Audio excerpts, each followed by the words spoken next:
आज की मुलाकात में हम डिस्कस करने वाले हैं ऊष्मा गति को। तो ये दोनों भी आपस में क्या होंगे, साम्य अवस्था में ही होंगे, क्योंकि चिन्हों के बिना हम इस सवाल को कर ही नहीं सकते हैं। ये वो सारी इंपॉर्टेंट चीजें हैं जहां से आज तक सवाल पूछा गया। आंतरिक ऊर्जा क्या होती है बेटा, यह एक पथफलन होता है जो कि परक्रम व पथ पर निर्भर करता है। बहुत इंपॉर्टेंट हमारे पास में आ गया है बेटा ऊष्मा गतिकी का प्रथम नियम। हमने वो सारी चीजें कवर कर ली है जो तुम्हारे सिलेबस में है, एनटीए के द्वारा जारी सिलेबस में है। हेलो फ्यूचर डॉक्टर्स, क्या हाल चाल। उम्मीद करता हूं हमेशा की जैसे तुम बहुत खुशहाल होंगे, मजे में होंगे और तुम्हारी पढ़ाई बहुत ब्रिलियंट तरीके से चल रही होगी। तो बेटा मैं दिनेश जाट आज तुमसे फिर से मिलने के लिए आ गया हूं और आज की मुलाकात में हम डिस्कस करने वाले हैं ऊष्मा गति को।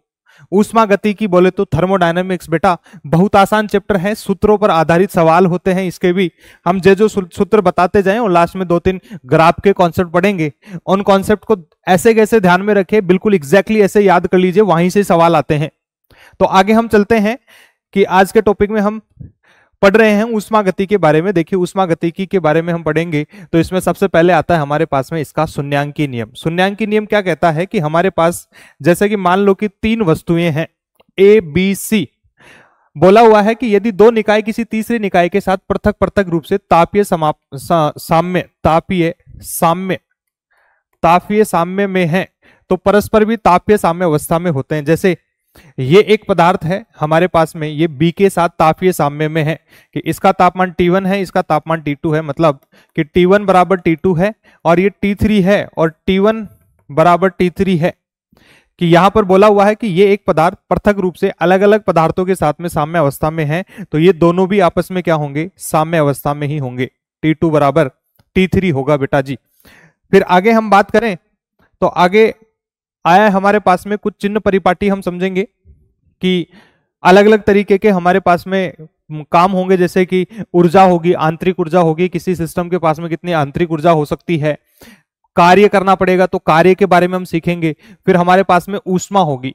देखिए ऊष्मा, कार्य और आंतरिक ऊर्जा को हल करने के लिए इनके चिन्हों का पता होना बहुत जरूरी है बेटा जी, क्योंकि चिन्हों के बिना हम इस सवाल को कर ही नहीं सकते हैं। तो ये बहुत इंपॉर्टेंट है। सबसे पहले अगर मैं बात करूं जैसे निकाय द्वारा अवशोषित ऊष्मा, सवाल में अगर कहीं पर लिखा है कि निकाय ने ऊष्मा को अवशोषित किया है, ऊष्मा अवशोषित करे कोई निकाय या निकाय को ऊष्मा दें, ऊष्मा प्रदान करें, तब अपने को जो ऊष्मा है वो क्या लेंगे, धनात्मक लेंगे, प्लस क्यू लेंगे। बात क्लियर है। फिर बात करें निकाय द्वारा निष्कासित ऊष्मा, इसको अपन ऋणात्मक लिखेंगे, माइनस क्यू हो जाएगा। अब निकाय ऊष्मा अवशोषित कर रहा है, इसका मतलब क्या है, निकाय को ऊष्मा प्रदान की गई है, निकाय को ऊष्मा प्रदान की गई है। निकाय को ऊष्मा प्रदान करेंगे तो ऊष्मा क्या होगी, धनात्मक होगी, और निकाय से द्वारा ऊष्मा निष्कासित की जा रही है, ऊष्मा निकाल ली गई है तो ऋणात्मक हो जाएगा। फिर आगे बात करें आंतरिक ऊर्जा में वृद्धि, मतलब अर्थात ताप में वृद्धि। तो जब भी किसी वस्तु का तापमान वृद्धि कर रहा होगा तो बेटा जी इसकी जो आंतरिक ऊर्जा है उसमें जो परिवर्तन है वो हमें धनात्मक मिलेगा, और अगर तापमान में कमी हो रही है तो आंतरिक ऊर्जा में होने वाला परिवर्तन कैसा होगा, ऋणात्मक होगा। फिर आगे इंपॉर्टेंट है निकाय द्वारा किया गया कार्य। जो कोई निकाय है, निकाय द्वारा किया गया कार्य धनात्मक होगा, और निकाय द्वारा देखें बेटा जी यहां पर अगर देखें तो हमें देखें मिला है निकाय द्वारा किया गया कार्य धनात्मक होगा, और यहां से अगर बात करें द्वारा ना करके निकाय पर किया गया कार्य कैसा हो जाएगा, ऋणात्मक हो जाएगा बेटा जी। इन थोड़ी थोड़ी बातों को हमें ध्यान में रखने का है। आगे अपन बात करें तो आंतरिक ऊर्जा, सबसे पहला टॉपिक हमारे पास में आता है आंतरिक ऊर्जा। आंतरिक ऊर्जा क्या होती है बेटा, यह किसी कण का एक, अगर बात करें आंतरिक ऊर्जा किसी कण की ऊर्जा के बारे में बताए, आंतरिक ऊर्जा के बारे में बताता है, जो कि हम पहले ही अपन जब काइनेटिक एनर्जी के, काइनेटिक थ्योरी ऑफ गैसेस के बारे में पढ़ रहे थे बेटा, तो वहां पर हमने सीखा था। अब अगर मैं बात करूं आंतरिक ऊर्जा है क्या बेटा, हमारे लिए जो काम की बात है कि ये एक अवस्था फलन होता है जो कि परक्रम या पथ से स्वतंत्र होता है, कि ये एक पथ फलन होता है जो कि परक्रम व पथ से स्वतंत्र होता है। फिर जैसे हम बात करें कि ये क्या कहना चाहता है तो इस बात को ध्यान से सुने कि जैसे मान लो कि मैंने यहां पर एक बिंदु ए है और दूसरा बिंदु बी है और ए से बी जाना चाहते हैं, तो हमारे पास में यहां तक जाने के 3 अलग अलग रास्ते हमने लिए हैं। कि एक रास्ता हो गया ये, क्लियर बात, जिसको मैं रास्ता नंबर 1 बोल देता हूं, और एक रास्ता हो गया है ये, इसको जिसको रास्ता नंबर 3 बोल देता हूं, और एक रास्ता हो गया है ये सीधे सीधे चले जाएं। तो मेरे पास में 1 2 3 रास्ते हो गए हैं। तो एक्चुअली में जब मेरे को 1 से 2 तक जाना है तो आंतरिक ऊर्जा में होने वाला परिवर्तन क्या होगा बेटा जी? सिंपल सी बात है, जो आंतरिक ऊर्जा में होने वाला परिवर्तन है वो डेल्टा U1 बराबर डेल्टा U2 बराबर डेल्टा U3 होगा, क्योंकि आंतरिक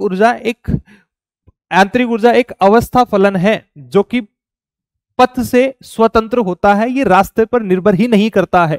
तुम किसी रास्ते से चले जाओ, किसी पथ से चले जाओ, ये आंतरिक ऊर्जा का परिवर्तन हमेशा सभी जगह से कैसा होगा? एक जैसा होगा। ये हमें स्वतंत्र होती है पथ से, इस बात को ध्यान से सुन लीजिएगा। फिर अगर अपन बात करें तो बेटा जो आंतरिक ऊर्जा होती है डेल्टा U, ये एक्चुअली में होती है, अगर बात करें ये किसी प्रक्रम पर भी निर्भर नहीं करती है, इसको अभी अपन समझेंगे। बाकी आंतरिक ऊर्जा की अगर बात करूं बेटा तो ये होती है हमारे पास में म्यू CV डेल्टा T, ये होती है आंतरिक ऊर्जा म्यू CV डेल्टा T होती है। और अगर बात करें तो ये आंतरिक ऊर्जा होती है डेल्टा U बराबर बेटा जी ये होता है F/2 P2 माइनस ये P2V2 माइनस P1V1। इसको भी ध्यान रखिएगा, ये आंतरिक ऊर्जा के ही फॉर्मूले हैं। फिर अगर बात करते हैं कि किस तरीके से ये प्रक्रमों से स्वतंत्र होती है, जैसे हम बात करें समायतनिक प्रक्रम। समायतनिक प्रक्रम वो होता है बेटा जहां पर आयतन नियत होता है। हम गैसों के अनुगतिक सिद्धांत में भी पढ़ा था कि समायतनिक प्रक्रम क्या होते हैं, वो सभी प्रक्रम जहां पर गैस का जो आयतन है वो नियत होता है। जब नियत होता है तो हमारे पास में ये जो आंतरिक ऊर्जा का परिवर्तन है बेटा जी ये F/2 NR T final minus T initial, या कह लो F/2 P2V2 माइनस P1V1 कि P final V final minus P initial V initial. P यहां पर दाब है, V यहां पर आयतन है और F यहां पर क्या है? स्वतंत्रता की कोटि है बेटा। फिर आगे हम बात करें कि इसी बात को हम ये जो F/2 nRT है इसी को अपन क्या बोलते हैं हमारे पास में बेटा? म्यू यहां पर मोल है और CV यहां पर हमारे पास में समायतनिक प्रक्रम की मोलर विशिष्ट ऊष्माधारिता होती है, जो कि हम पिछली क्लास में पढ़ चुके थे जब अपन गैसों के अणुगतिक सिद्धांत के बारे में पढ़ रहे थे। तुम्हें कुछ नहीं करना बेटा, ये 2 फॉर्मूले याद रखो। ये तो मैं अलग अलग प्रक्रम के लिख के बता रहा हूं, बाकी ये सारी बातों से हमें कोई मतलब नहीं है। तुम्हें सिर्फ ये ध्यान में रखना है कि प्रक्रम कैसा ही हो इससे कोई फर्क ही नहीं पड़ता है। आंतरिक ऊर्जा का परिवर्तन हमेशा कैसा रहेगा? म्यू CV डेल्टा T, यहां पर म्यू है मोल, यहां पर म्यू क्या है? मोल है, और CV हमें पता ही है। CV अगर मैं लिखूंगा यहां पर तो CV बराबर होता है बेटा मोलर विशिष्ट ऊष्माधारिता। जब आयतन नियत होगा तो मोलर विशिष्ट ऊष्माधारिता हो जाएगा। ये क्लियर बात? तो समदाबीय प्रक्रम पर भी ये सिंपल जैसा यहां पर था बिल्कुल वैसा ही यहां पर भी होगा, क्योंकि प्रक्रम पर निर्भर नहीं करता, सभी प्रक्रमों पर एक जैसा होता है। अब समतापीय प्रक्रम की बात करूं तो समतापीय प्रक्रम में भी बेटा ये डेल्टा U बराबर म्यू CV डेल्टा T ही होता है, लेकिन समतापीय प्रक्रम में तापमान नियत होता है। तापमान का परिवर्तन की अगर बात करें तो वो 0 हो जाता है। तापमान नियत है तो तापमान में परिवर्तन तो होगा ही नहीं भाई, तापमान तो नियत ले लिया। जब तापमान में कोई परिवर्तन नहीं हो रहा है तो डेल्टा T 0 हो जाएगा और हमें डेल्टा U बराबर क्या मिल जाएगा? 0 मिल जाएगा। ये बात ध्यान में रखनी है। बाकी कोई सा ही प्रक्रम हो, समदाबीय, समतापीय और समायतनिक कैसा ही प्रक्रम हो, हमेशा ये म्यू CV डेल्टा T होता है। और समतापीय प्रक्रम में तापमान नियत होने की वजह से तापमान में होने वाला परिवर्तन 0 हो जाता है, इसलिए समतापीय प्रक्रम में बेटा जी हमारे को डेल्टा U कितना मिल जाएगा? 0 मिल जाएगा। आगे अगर हम चलें तो कार्य की बात करते हैं। देखिए कार्य से अगर अपन सवालों की बात करें तो 2015 में सवाल पूछा गया, 1992 में, 1991 में, 2014 में, 2013 में, 2012 में बहुत बार सवाल पूछे गए हैं। तो यहां से अगर मैं देखूं तो जैसे हम बात कर रहे थे आंतरिक ऊर्जा की, जो कि अवस्था फलन था, मतलब वो पथ पर निर्भर नहीं करता है। लेकिन कार्य की बात करें तो यह एक पथ फलन होता है जो कि प्रक्रम व पथ पर निर्भर करता है। ये प्रक्रम पर भी निर्भर करता है और पथ पर भी निर्भर करता है कि अलग अलग पथ के लिए अलग अलग तरीके का कार्य होगा। जैसे कि यहां पर मैं बात करूं, सबसे पहले ये मेरे को दाब व आयतन के बीच में ग्राफ दिया गया है कुछ इस तरीके से बेटा जी। यहां पर अगर मैं बात करूं तो बहुत ध्यान से सुनिए, यहां से चलना शुरू करते हैं और यहां पर पहुंच गए। तो पहले V1 आयतन V1 था, अब आयतन कितना हो गया है? V2। अब आयतन बढ़ने लगा है। आयतन क्या हो गया है? आयतन बढ़ रहा है। और अगर यहां पर बात करूं तो हम क्या देख रहे हैं कि देखिए बेटा, इसको अगर मैं देखूं तो ये ए बिंदु है और ये बी बिंदु है और ग्राफ मेरे को दिया गया। अच्छा ये देखिए यहां पर अगर देखेंगे बेटा, ध्यान से सुनिएगा, गलती नहीं करनी है, हमारे लिए यहां से सवाल आएगा, ये पक्की बात है। मैं क्या देख रहा हूं कि कार्य एक पथ फलन होता है जो कि परक्रम व पथ पर निर्भर करता है। अब कार्य क्या होता है, सबसे पहले इसके फॉर्मूले को अपन देख लेते हैं। कार्य बराबर W बराबर होता है बेटा जी इंटीग्रेशन ऑफ P dV, जहां पर P यहां पर दाब है और V यहां पर है आयतन। तो जब भी अपन समाकलन कर रहे होते हैं, इसका मतलब क्या होता है कि अगर दाब व आयतन के बीच में ग्राफ बनाएंगे तो उस ग्राफ का जो क्षेत्रफल होता है बेटा, वही हमें किसके बारे में बताता है, कार्य के बारे में बताता है। तो जैसे यहां पर हमारे पास में पहला ग्राफ आता है पीवी ग्राफ। सबसे पहले कौन सा ग्राफ आता है, पीवी ग्राफ आता है। इसमें ए बिंदु से बी बिंदु तक जा रहे हैं तो बेटा जी आयतन बढ़ रहा है, V1 से V2 तक जा रहे हैं तो आयतन बढ़ रहा है। अब आयतन बढ़ रहा है तो कार्य हमें क्या मिल जाएगा, धनात्मक मिलेगा जब भी आयतन बढ़ेगा, क्योंकि P तो यहां पर नियत हो जाएगा और dV की अगर भाई दाब कभी ऋणात्मक नहीं हो सकता है, आयतन का जो परिवर्तन है वो ऋणात्मक हो सकता है, धनात्मक भी हो सकता है। कि अगर आयतन बढ़ रहा है तो परिवर्तन धनात्मक है और आयतन कम हो रहा है तो परिवर्तन ऋणात्मक हो जाएगा। जैसे कि यहां पर बात करें, ये मेरे पास में ये तो दाब और आयतन में ग्राफ था और ये आयतन और दाब में ग्राफ है, वीपी ग्राफ है। तो यहां देख रहे हैं V1 से V2 तक ए बिंदु था और ये बी बिंदु है। हम ए से बी तक आ रहे हैं, बोले तो V2 से V1 की तरफ, मतलब आयतन कम हो रहा है बेटा। यहां पर अगर आयतन कम हो रहा है तो आयतन जब कम हो रहा है तो आयतन में होने वाला परिवर्तन ऋणात्मक होगा और आयतन में होने वाला परिवर्तन अगर ऋणात्मक होगा तो कार्य भी कैसा हो जाएगा बेटा, ऋणात्मक हो जाएगा। तो जब किसी गैस को प्रसारित किया जा रहा है तो कार्य धनात्मक होगा और जब किसी गैस को संपीड़ित संकुचन किया जा रहा है तो कार्य ऋणात्मक हो जाएगा। बात क्लियर है। फिर आगे हम बात करें चक्रीय प्रक्रम का कार्य, कि मान लो कि हम प्रक्रम जो ले रहे हैं वो चक्रीय है। चक्रीय प्रक्रम जैसे कि यहां पर हमने ये 2 3 4 5 चित्र बनाए हैं, इनको अगर देखेंगे तो बेटा यहां पर मेरे को दिए गए हैं, ये ग्राफ दिया गया है प्रेशर और आयतन के बीच में, प्रेशर और आयतन, दाब और आयतन के बीच में ग्राफ लिया है मैंने। ये यहां पर दाब है और ये आयतन है। बहुत ध्यान से सुनना है बेटा, यहां पर दाब और आयतन के बीच में ग्राफ है और यहां पर आयतन और दाब के बीच में ग्राफ है। दोनों में हम एक ही चीज देखेंगे, क्या देखेंगे कि कार्य की जब भी बात कर रहे हैं तो कार्य बराबर क्या है, एरिया अंडर पीवी ग्राफ। कि जब भी प्रेशर और आयतन, दाब व आयतन के बीच में ग्राफ बनेगा तो जो क्षेत्रफल होगा वही हमारा आंसर होगा।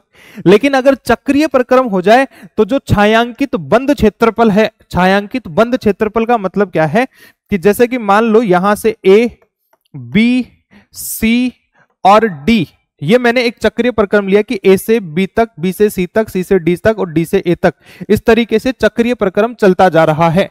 अगर ऐसा होगा तो इसका जो छायांकित बंद क्षेत्रफल है, ये जो अंदर वाला क्षेत्रफल है, तो अगर यहां पर मैं देखूं क्लॉकवाइज डायरेक्शन होगी कि हम घड़ी की दिशा में चक्रीय प्रक्रम चल रहा होगा तो कार्य धनात्मक हो जाएगा।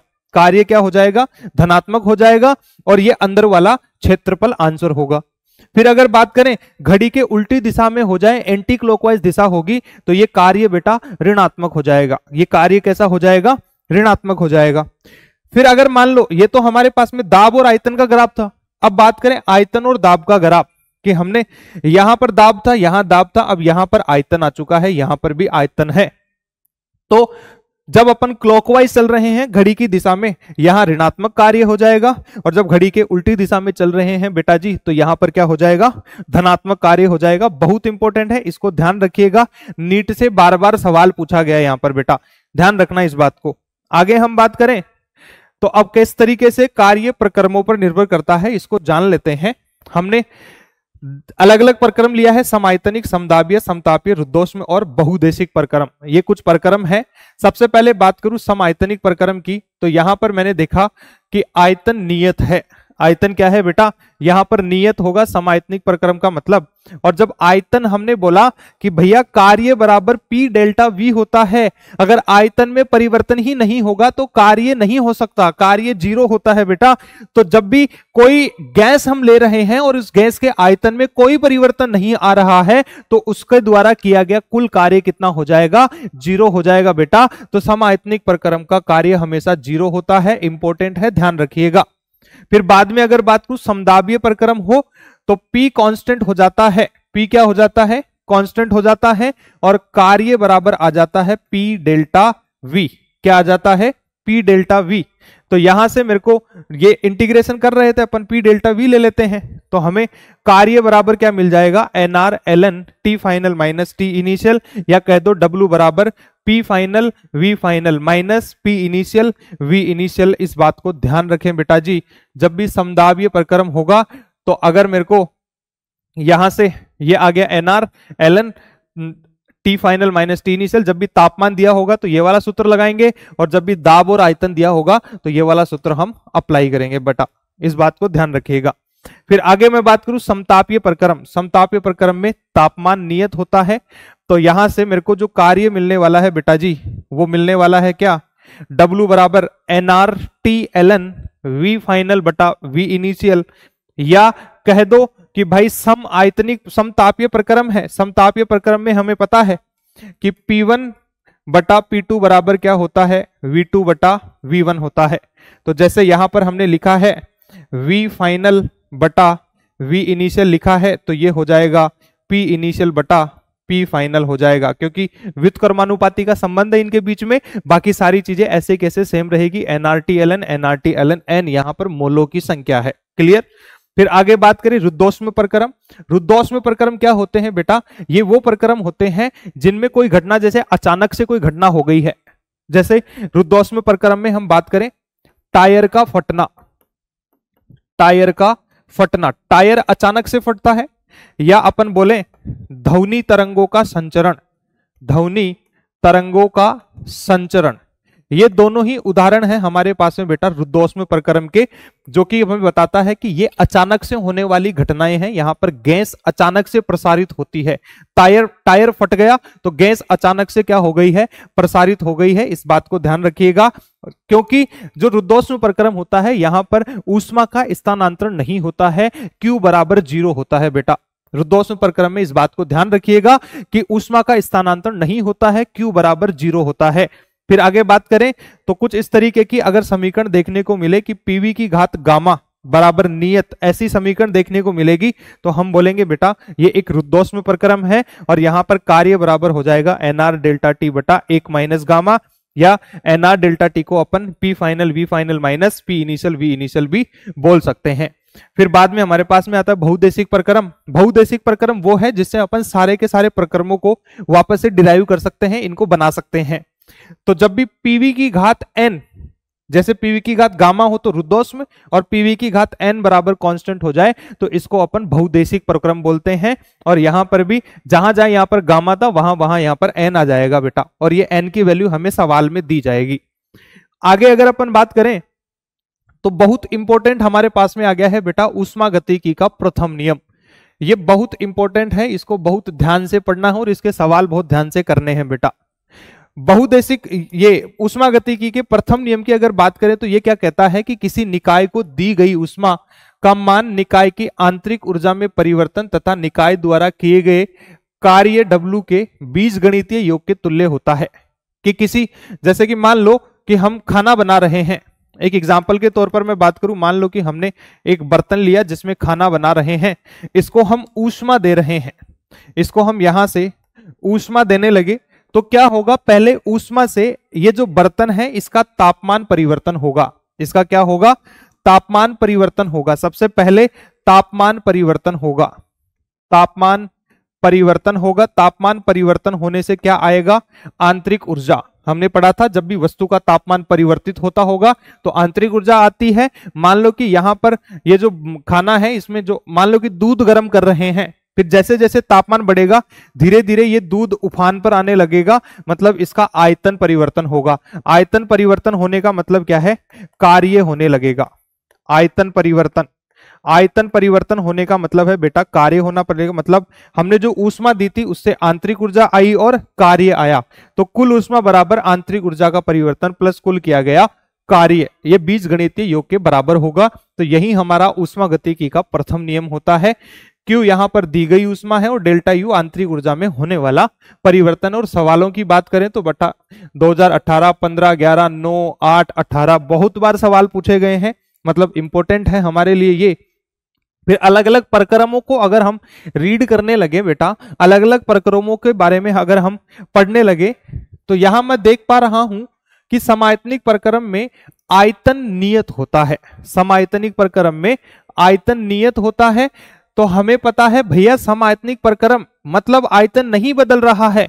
जब आयतन नहीं बदल रहा है इसका मतलब कार्य नहीं हो रहा है। भाई कार्य कब हो सकता है? जब या तो गैस प्रसारित हो या गैस संपीड़ित हो, उस समय में कार्य हो सकता है, अन्यथा कार्य तो हो ही नहीं सकता। लेकिन समायतनिक प्रक्रम में तो कार्य आयतन बदलता ही नहीं है। आयतन नहीं बदलता, इसका मतलब डेल्टा यू जीरो हो गया है। डेल्टा यू जीरो होने का मतलब कार्य जीरो हो जाता है। फिर आगे अपन बात करें प्रक्रम कैसा ही हो, प्रक्रम कैसा ही हो, डेल्टा यू की बात करें वो हमेशा ही F/2 n डेल्टा टी हो जाएगा। तो डेल्टा यू की बात करें तो हमें पता है NCV डेल्टा टी भी होता है। ये फॉर्मूला जो है इसमें FR/2 हमें पता है CV बराबर क्या होता है, FR/2 होता है। हम पिछले चैप्टर में पढ़े थे जब अपन गैसों के अणुगतिक सिद्धांत के बारे में पढ़ रहे थे, तो FR/2 की जगह मैंने CV लिख दिया और मोल n आ गया और ये डेल्टा टी आ गया है बेटा। तो मेरे को पता है कि अभी अभी देखा था कि डेल्टा Q बराबर होता है डेल्टा U प्लस W। अब हमने देखा है बेटा यहां पर कि कार्य तो जीरो हो गया है। कार्य क्या हो गया है? जीरो हो गया है, क्योंकि समायतनिक प्रक्रम है। तो डेल्टा Q बराबर आ जाएगा किसके? डेल्टा U के, और ये बराबर होता है NCV डेल्टा T के। किसके बराबर आ जाएगा? NCV डेल्टा T के बराबर आ जाएगा, जहां पर CV क्या है? मोलर विशिष्ट ऊष्माधारिता है समायतनिक प्रक्रम पर, और ये दोनों बराबर हो जाएंगे। मतलब अगर किसी निकाय को हम ऊष्मा प्रदान कर रहे हैं तो पूरी की पूरी ऊष्मा आंतरिक ऊर्जा में परिवर्तित हो जाएगी, क्योंकि संकुचन हो नहीं रहा है, संपीड़न हो नहीं रहा है, क्योंकि समायतनिक प्रक्रम है, तो कार्य जीरो हो जाएगा। ऐसे फिर यहां पर अगर मैं बात करूं तो बेटा ध्यान से सुनिए, CV बराबर क्या हो जाएगा हमारे पास में, जैसे ये देखा हमने CV बराबर यहां पर ये Q के पदों में लिख रहे हैं NCV डेल्टा T, तो CV निकालना है तो N और डेल्टा T का भाग दे देंगे। क्लियर बात? और जो कि बराबर होता है किसके? FR/2 के। तो इस बात को ध्यान से सुनिएगा बेटा। क्लियर? आगे हम बात करें समदाबीय प्रक्रम। समदाबीय प्रक्रम वो होते हैं जिनका दाब नियत होता है, जिनके दाब में कोई परिवर्तन नहीं होता है।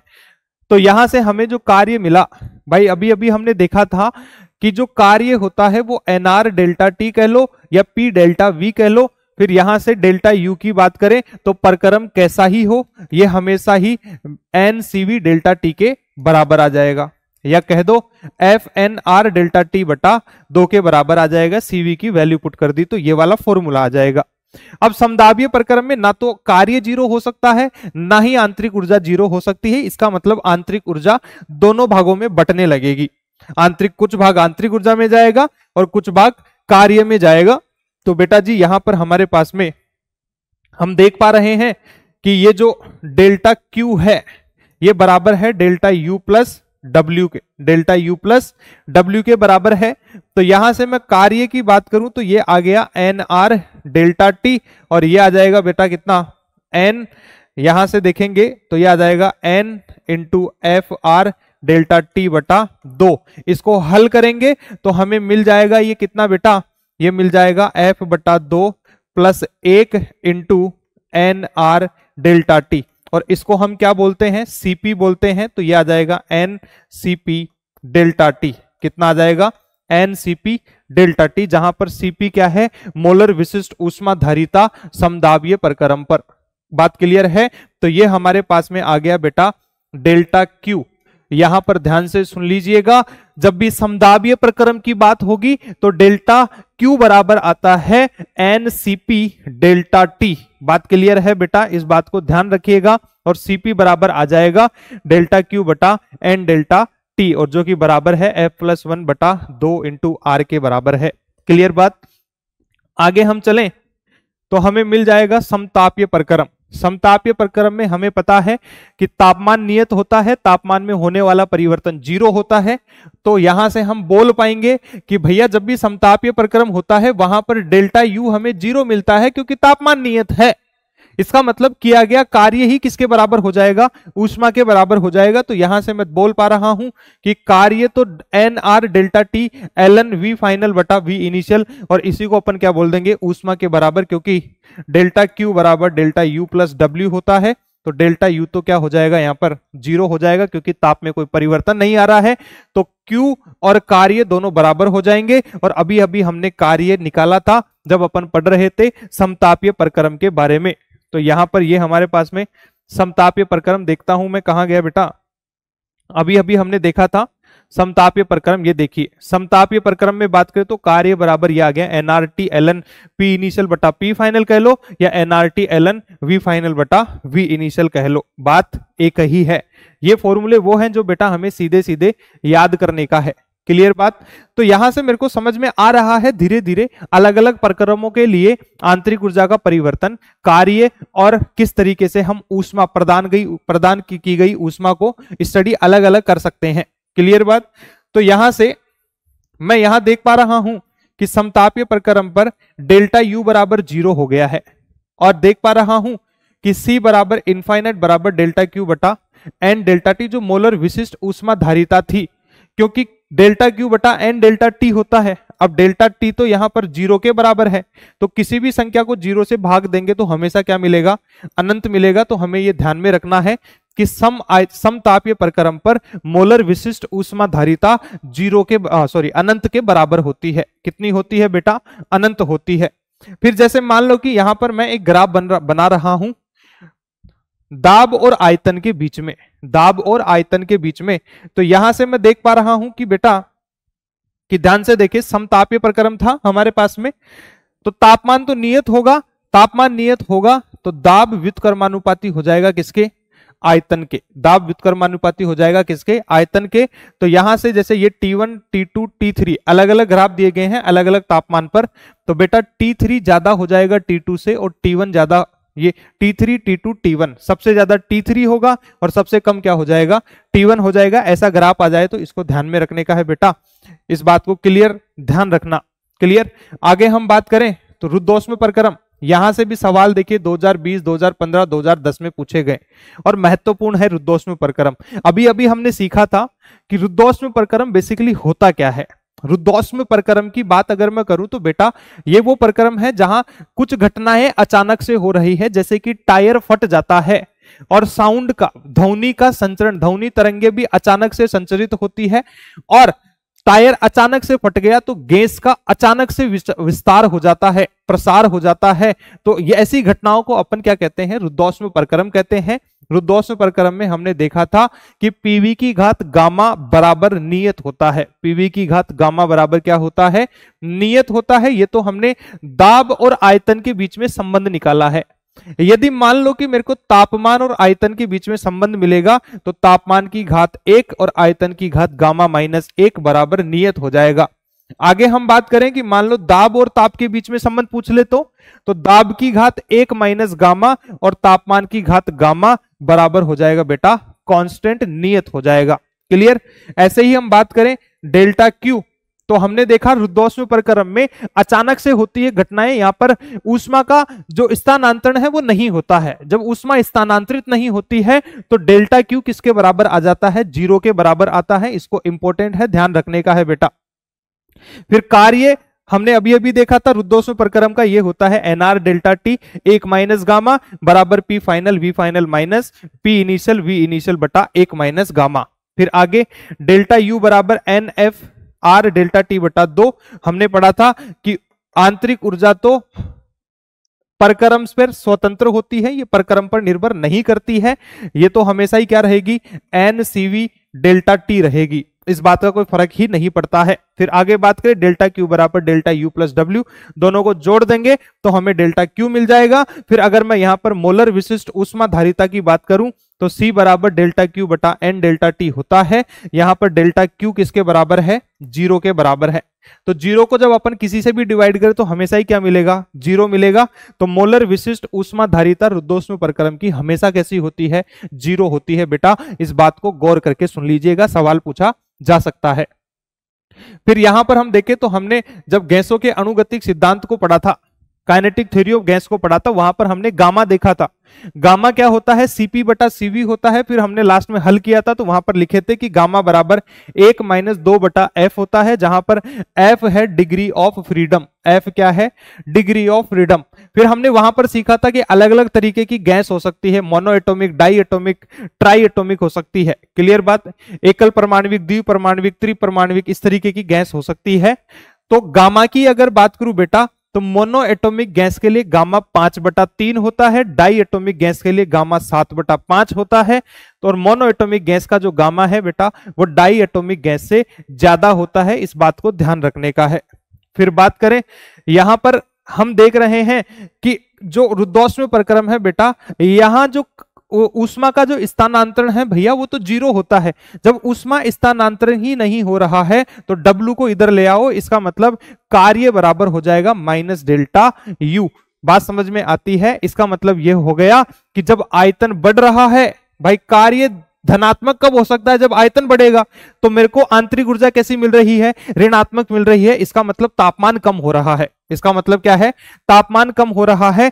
तो जब भी प्रसार होगा, जब भी टायर अचानक से फटता है तो वहां पर गैस का प्रसार हो रहा है, और गैस प्रसार हो रही है तो वहां पर तापमान कम हो जाएगा। वहां पर तापमान कम हो जाएगा और हमें शीतल शीतल महसूस होगा। इसको मैं अलग से लिख देता हूं यहां पर कि जब रुद्धोष्म प्रक्रम की बात कर रहे हैं बेटा, रुद्धोष्म प्रक्रम, यहां पर हमने सीखा कि ये जो कार्य है वो माइनस ऑफ डेल्टा U के बराबर है। इसका मतलब कार्य धनात्मक कब हो सकता है? कार्य जब धनात्मक है तो हमें आंतरिक ऊर्जा का परिवर्तन कैसा मिला है? ऋणात्मक मिला है। कार्य धनात्मक कब हो सकता है बेटा? जब हम आयतन की बात करें, आयतन इंक्रीज करे, आयतन बढ़ने लगे। आयतन कब बढ़ सकता है? जब गैस का प्रसार हो। जब गैस प्रसार हो तो हमें कार्य धनात्मक मिलता है, और जब कार्य धनात्मक है तो आंतरिक ऊर्जा का परिवर्तन कैसा है? ऋणात्मक है। और आंतरिक ऊर्जा का परिवर्तन ऋणात्मक कब हो सकता है? जब तापमान क्या हो जाए? कम हो जाए। जब तापमान क्या हो जाए? कम हो जाए। इसका मतलब जब प्रसार होगा तो हमें शीतलता का अनुभव होगा। क्या होगा? शीतलता का अनुभव होगा। शीतलता अनुभव होगी। बात क्लियर है? तो जब भी टायर फट रहा होगा, टायर के फटने पर तापमान उस जगह का कम हो जाता है और शीतलता का अनुभव होता है। बात क्लियर है? अगर हम बात करें संपीड़न कार्य बराबर माइनस डेल्टा U, मैं इसको ऐसे बोल सकता हूं माइनस W बराबर डेल्टा U। कार्य जब ऋणात्मक है तो हमें आंतरिक ऊर्जा का परिवर्तन कैसा लेना है? धनात्मक लेना है। कार्य ऋणात्मक कब हो सकता है? कार्य ऋणात्मक कब हो सकता है बेटा? जब गैस का संपीड़न हो। जब गैस का क्या हो? संपीड़न हो। संपीड़न होते ही इसका मतलब क्या है? हमें आंतरिक ऊर्जा कैसी लेनी है? धनात्मक लेनी है। आंतरिक ऊर्जा धनात्मक कब हो सकती है? जब तापमान क्या हो? इंक्रीज करे। और संपीड़न का मतलब आयतन क्या हो? डिक्रीज करे। जब आयतन कम होगा तो तापमान बढ़ेगा। इसका मतलब यहां पर हमें गरम गरम लगेगा, गरम गरम महसूस होगा। बात क्लियर है बेटा? इस बात को ध्यान रखिएगा, गरम गरम अनुभव होगा, क्योंकि तापमान क्या हो रहा है? बढ़ रहा है। तो ये हमारे पास में रुद्धोष्म प्रक्रम था। दोनों ही चीजें ध्यान रखनी है। फिर जैसे यहां पर अगर बात करें, ग्राफ बनाया गया हमने दाब और आयतन के बीच में रुद्धोष्म प्रक्रम की। मोनो एटॉमिक और डाई एटॉमिक ले लें तो डाई एटॉमिक का ग्राफ ऊपर बनेगा और मोनो एटॉमिक गैस का ग्राफ कम बनेगा, क्योंकि डाई एटॉमिक के लिए गामा की वैल्यू कम हो जाती है। क्लियर? आगे हम चलते हैं बेटा, तो हमें समतापीय प्रक्रम की ढाल की बात करते हैं कि समतापीय प्रक्रम में अगर दाब और आयतन के बीच में ग्राफ बनाएंगे तो हमें कुछ इस तरीके का ये ग्राफ देखने को मिलेगा। क्लियर बात?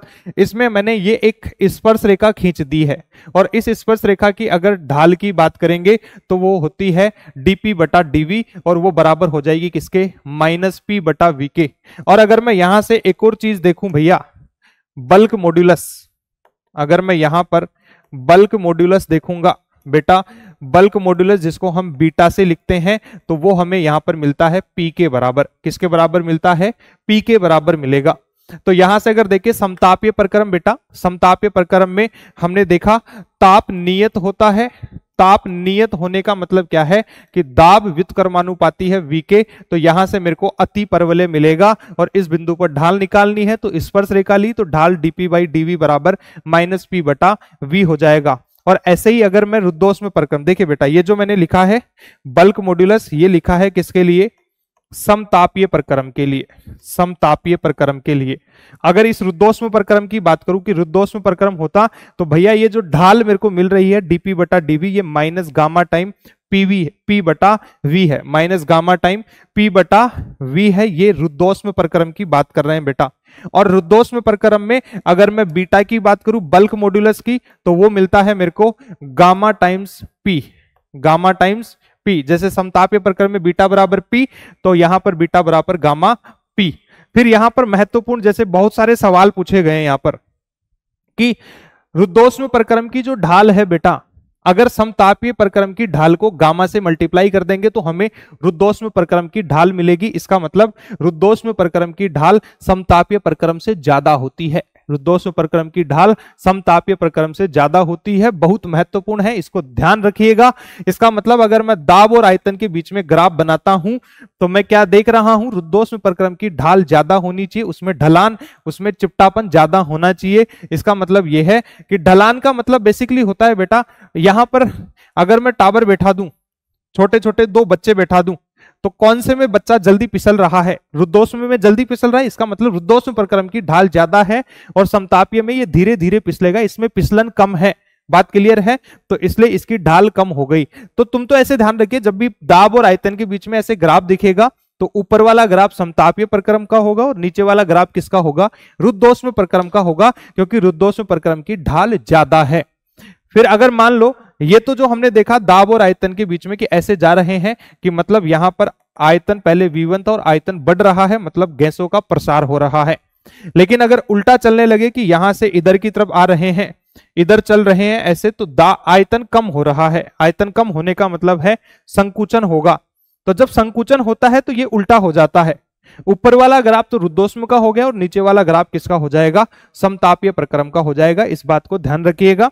आगे हम चलें तो जैसे ये दो महत्वपूर्ण बिंदु है हमारे पास में, और आई थिंक ये तो सवाल नीट 2020 में पूछा भी गया था कि इस तरीके से हमें एक ग्राफ दिया गया और पूछा गया कि बताइए, ये भी नहीं लिखा था समदाबीय, समतापीय, रुद्धोष्म और समतायतनिक, कुछ नहीं लिखा।